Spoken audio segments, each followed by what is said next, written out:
اب اس میں جیسا میں نے عرض کیا کہ گناہوں سے پرہیز، اس میں آج کل جو دو بہت بڑے فتنے ہیں، ان دو فتنوں کی طرف بندے کو آج کل خاص طور پر خوب توجہ دینی چاہیے۔ ایک نگاہ کا فتنہ اور ایک زبان کا۔ نگاہ کا فتنہ یہ جس میں بڑے بڑے مبتلا ہیں کہ پہلے نگاہ فحش قسم کے مناظر پہلے دیکھنے کے لیے آدمی کو اللہ بچائے سنیماؤں میں جانا پڑتا تھا۔ اب گھر گھر ہی نہیں، ہر ہاتھ میں سنیما موجود، ٹیلی فون کی شکل۔ اس کا نام رکھا ہے اسمارٹ فون۔ اسمارٹ کے معنی بڑا خوبصورت اور بڑا عقل مند فون، اور اس کے اندر جو ہے جہنم کے انگارے سے دہک رہے ہیں۔ تو زبان کا جو فتنہ ہے یہ اس دور کے بڑے عظیم فتنوں میں شمار ہے، اور اللہ بچائے بڑے بڑے مبتلا ہو جاتے۔ تو میرے بھائیوں، اور بہت ہی لجاجت کے ساتھ عرض کرتا ہوں کہ اپنے آپ کو اور اپنی اولاد کو اس نگاہ کے فتنے سے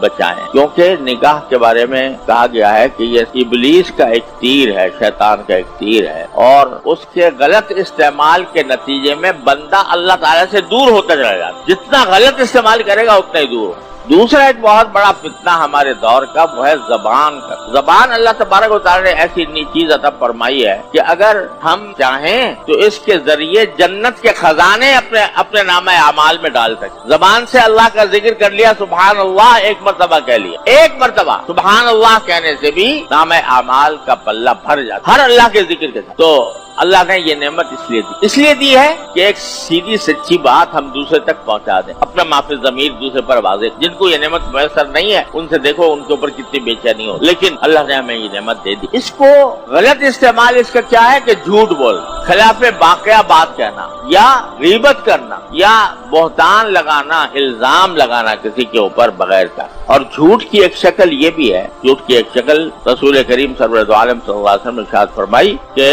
کفا بالمرء کذبا ان یحدث بکل ما سمع۔